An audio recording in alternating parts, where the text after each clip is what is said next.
આજથી લગભગ એકાદ મહિના પહેલા અમારું જે રેન્જ સાયબર પોલીસ સ્ટેશન છે એમના પોલીસ ઇન્સ્પેક્ટર શ્રી નાયકને માહિતી મળેલી કે જુનાગઢ અને આજુબાજુના જિલ્લાઓ ગીર સોમનાથ, પોરબંદર, દેવભૂમિ દ્વારકા, રાજકોટ વગેરે જિલ્લાઓમાં એક ગેંગ કાર્યરત થયેલ છે જે ખાતાધારકો હોય બેંકના એમના સંપર્ક કરી અને આખા ભારતમાં જે સાયબર ફ્રોડ થઈ રહ્યા છે એ સાયબર ફ્રોડના જે વિક્ટીમ લોકો જે ખાતામાં નાણાં જમા કરાવતા હોય એ આ ખાતામાં જમા કરાવે છે અને આ જે ખાતા ધારકો છે એમને કમિશન ઓફર કરી અને આ જે ફ્રોડના નાણાં છે એ લોકો નાણાં ઉપાડી લેતા હતા અને કમિશન જે તે ખાતા ધારકને આપતા હતા. અને આ જે નાણાં ઉપાડેલા એ નાણાં આ ગેંગ પૈકીના અમુક સભ્યો આંગળિયા અને અન્ય હવાલા ચેનલ મારફત અન્ય રાજ્યના અન્ય શહેરોમાં મોકલતા હતા. આ પ્રકારની જે બાતમી હતી એના આધારે કામગીરી ચાલુ કરેલી. ત્યારબાદ એક જે ખાતાધારક હતા જેમને ખાતાનું આ રીતે મિસયુઝ થયેલો એમના દ્વારા સાયબર પોલીસ સ્ટેશનનો સંપર્ક કરતા એમની ફરિયાદ લેવામાં આવેલી છે. BNS અને IT એક્ટની જુદી જુદી કલમોની છે. ત્યારબાદ વધુ તપાસ કરતા લગભગ જે મેઇન આરોપી છે જે અમદાવાદના છે એમને પૂછપરછમાં કબૂલાત આપેલી કે 200 કરતાં વધારે ખાતાઓ એમને આ રીતે મેળવેલા છે. એ પૈકી હાલ અમારી પાસે 82 ખાતાઓની વિગતો આવી ગઈ છે. 82 પૈકી જે 42 ખાતા છે એનું એનાલિસિસ કરતા આ જે તમામ ખાતાઓ આખા ભારતમાં જ્યાં જ્યાં સાયબર ક્રાઇમની કમ્પ્લેન થઈ છે એ લગભગ 50 કરોડ કરતાં પણ વધારે રકમની ફ્રોડ થયેલું છે. અને એ પૈકી ઘણી બધી રકમ આ જે 42 ખાતાઓ છે જુનાગઢ અને આજુબાજુના જિલ્લાઓમાં એમાં આવેલી છે. આમાં સાયબર ફ્રોડ થાય છે એટલે એમાં વિક્ટીમનો સંપર્ક કરતા હોય જે વ્યક્તિઓ એ વાળી ચેનલ અને ત્યારબાદ પૈસા જમા થયા પછી એ પૈસા જે છે એ મૂળ ફ્રોડસ્ટર હોય જે મેઇન ફ્રોડસ્ટર ત્યાં સુધી પહોંચવાની જે બંને ચેનલ છે એ ચેનલ ઉપર હાલ તપાસ ચાલુ છે. કેટલા લોકો આજની જે FIR દાખલ થઈ એ પછી કુલ 8 લોકોને અમે એરેસ્ટ કર્યા છે.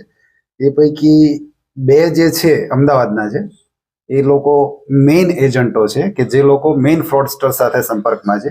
એમની નીચે 5 બીજા જે એના લોકલ એજન્ટો છે જે આવી રીતે ખાતાધારકો હોય એનો સંપર્ક કરી અને એમને જુદી જુદું પ્રલોભન આપીને કે તમારી લોન થઈ ગઈ છે અથવા તો અમારા કોઈના પૈસા આવવાના છે કોઈ પણ કારણસર એ તમે અમને લઈને આપો એટલે અમે તમને કમિશન આપશું. તો એ રીતના 5 લોકલ એજન્ટ છે. એ સિવાય પણ ઘણા બધા લોકલ એજન્ટના નામો ખુલ્યા છે જેની તપાસ ચાલુ છે. અને એક જે મહિલા છે ખાસ એ આજે નાણાં ઉપાડી લેતા હતા ખાતાધારકો એ પૈસા હવાલા અને આંગળીયા મારફત અન્ય શહેરોમાં મોકલે છે. આમ કુલ 8 આરોપોની ધરપકડ કરવામાં આવી છે. એ વિગતો આપને અમારા જે ઓન ખાતાધારકો છે એટલે એમાં જે એક વ્યક્તિ જે મેઇન છે એજન્ટ 2 એજન્ટ જે અમદાવાદના છે અને નીચે અહીંયા જુનાગઢનો મેઇન છે આવી રીતે બેંક સાથે સંકળાયેલો છે. ખાસ અપીલ તો એ જ કરવાની છે. સૌથી પહેલા તો આવા ફ્રોડમાં આવે નહીં અને આવું કંઈ પણ એમના ધ્યાનમાં આવે કોઈ પણ વળતર કે જે રાષ્ટ્રીયકૃત બેંક કરતાં વધારે વળતરની કોઈ લાલચ આપે એટલે ફ્રોડ છે એમ સમજી અને તાત્કાલિક સાયબર પોલીસ સ્ટેશનનો સંપર્ક કરવામાં આવે. બીજું આમાં જે મેં તમને કીધું કે 200 ખાતા કબૂલે છે મુખ્ય આરોપી એ પૈકી અમે જે 82 ખાતા આઈડેન્ટિફાઈ કરી શક્યા છીએ. એટલે તમામ લોકો કે જેમનો આવા લેભાગુ લોકોએ સંપર્ક કર્યો હોય તાત્કાલિક સાયબર પોલીસ સ્ટેશનનો સંપર્ક કરે. અન્યથા અમને માનવાને કારણ છે કે એ લોકો પણ આમાં ઇન્વોલ્વ છે એટલે એમના વિરુદ્ધ પણ કાયદેસરની કાર્યવાહી થઈ શકે છે. એટલે જેમણે પણ આવો ખાતું યુઝ કરવા આપ્યું હોય ફ્રોડસ્ટર્સને તો અમારો સંપર્ક કરે ને ભવિષ્યમાં આવું ખાતું યુઝ કરવા ના આપે. સર હજી તો આમાં ઘણી બધી તપાસ ને એરેસ્ટ હજી થશે ને લોકો આમાં તો ખાલી જે મિડલ લિંક છે આજે અમે એમને જ એરેસ્ટ કરી શક્યા છીએ. આમની અપસ્ટ્રીમ અને ડાઉનસ્ટ્રીમ અપસ્ટ્રીમ કે જે ફ્રોડસ્ટર્સ કોન્ટેક્ટ કરતા હોય છે વિક્ટીમનો પોટેન્શિયલ વિક્ટીમ્સનો એ વાળી ચેનલ આખી અને ત્યારબાદ જે પૈસા અહીંથી ગયા છે જુદા જુદા શહેરોમાં એ વાળી ચેનલની પણ તપાસ ચાલુ છે. મુખ્યત્વે કયા શહેરોમાં સર આ પૈસાની લેવડ નોંધાઈ છે? અમદાવાદ અને ચેન્નઈ આ 2 શહેરનું નામ આવે છે. અત્યારે હાલના ટાઈમમાં સાયબર ફ્રોડ બહુ વધી રહ્યા છે એ બાબતે અમને બહુ પહેલાથી 1-2 મહિના પહેલા અમને એવી એક ખાનગી બાતમી મળી હતી કે જે સાયબર ક્રાઇમ જે હેન્ડલથી થાય કે જે બેઝિક એનું અંદર મોબાઈલ બેંકના એકાઉન્ટ્સ મારફતે સાયબર ક્રાઇમ થતા હોય છે. એટલે એ એકાઉન્ટ્સ જે છે એ ઘણા બધા લોકો જોડેથી અહીંયાથી ભાડે પર લેવામાં આવે છે કાં તો એમને ભોળવીને બીજા કોઈ બહાનાથી એના એકાઉન્ટનો ઉપયોગ કરવામાં આવે છે. એવી ખાનગી બાતમી હતી એટલે અમને મહેરબાન આઈજી સાહેબ જુનાગઢ તરફથી આ બાબતે સૂચના મળેલ હતી કે આ બાબતે વોચમાં રહેવું. અમે આ બાબતે વોચમાં હતા અને પોતાની રીતે કામ કરતા હતા. એ દરમિયાન અમને એક અરજી મળી. મોહમ્મદ સાબિર નામના વ્યક્તિએ એક અરજી કરી કે મારા એકાઉન્ટનો યુઝ થયું છે, એના અંદર 9-9.5 લાખ રૂપિયા જમા કરાવી અને બીજા કારણથી મને બતાવવામાં આવ્યું કે લોન આવ્યું છે એ રીતે પૈસા ઉપડાવી લીધા અને પછી મારું અકાઉન્ટ બ્લોક થઈ ગયું. એટલે અમને તરત જ ખબર પડી કે આ રીતે આ જે બેંક અકાઉન્ટ છે એનો ઉપયોગ સાયબર ફ્રોડમાં થયું છે. એટલે 1930 જે છે ગુજરાત સરકારની આખી હેલ્પલાઇન છે એના અંદરથી અમે ડેટા ચકાસ્યા તો ખબર પડી કે એના બેંક અકાઉન્ટ લીન થઈ ગયું છે, પૈસા લીન કરી દેવામાં આવ્યા છે અને એના ઉપર સાયબર ફ્રોડ થયું છે. એટલે તાત્કાલિક જ અમે એની ફરિયાદ લઈ લીધી. ફરિયાદ લઈને આગળ અમે તપાસ ચાલુ કરી તો અમે જે શરૂઆતના એમના આરોપી જે અહીંના હતા જુનાગઢના લોકલ એ આરોપીઓને પકડ્યા.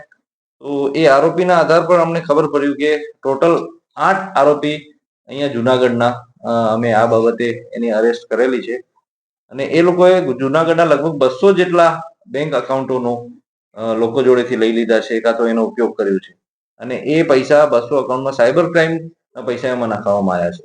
અને એ જે 200 અકાઉન્ટની વિગતો અમારી જોડે પૂરી નથી, પરંતુ હાલમાં 82 અકાઉન્ટની પૂરી વિગત મળી ગઈ છે.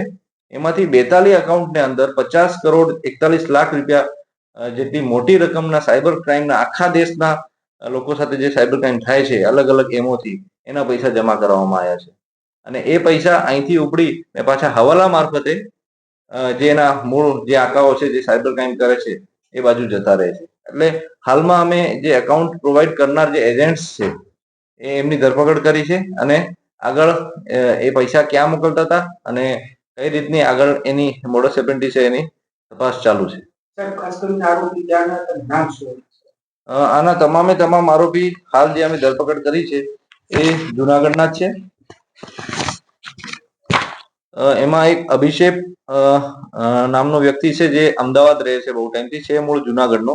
સચિન પણ જુનાગઢનો છે. આર્યન, ધર્મેશ, સતીશ દેવરાજ, અબ્દુલ કરીમ, આસિફ રહીમભાઈ અને નયનાબેન, આ તમામ લોકો જે છે આ પ્રકારે અકાઉન્ટ પ્રોવાઈડ કરનાર તેમજ પૈસા હવાલા મારફતે આગળ મોકલવામાં તમામની સંડોવણી છે. આ લોકો ડીલ કેવી રીતે થતી સર એકાઉન્ટ માટે? આ લોકો જે છે એમાં મૂળ જે મુખ્ય એજન્ટ છે અભિષેક અને સચિન, એ આ નીચેવાળા જેટલા લોકો છે એમનો કોન્ટેક્ટ કરતા કે ભાઈ તમારા એકાઉન્ટ તમારા આ રીતે એકાઉન્ટ લઈ આવવાના છે અને તમને એના પર કમિશન આપવામાં આવશે. એટલે આ જે નીચેવાળા એજન્ટ્સ જે હતા એ તમામનો કોન્ટેક્ટ કરે ને ગમે તે વાત કરે કે તમને અમારા લોન આવવાનું છે કાં તો કોઈ બીજા પૈસા આવવાના છે તમે અમને આપી દેજો. એટલે મિત્રતા કેળવીને એમનો ઉપયોગ કરતા હતા.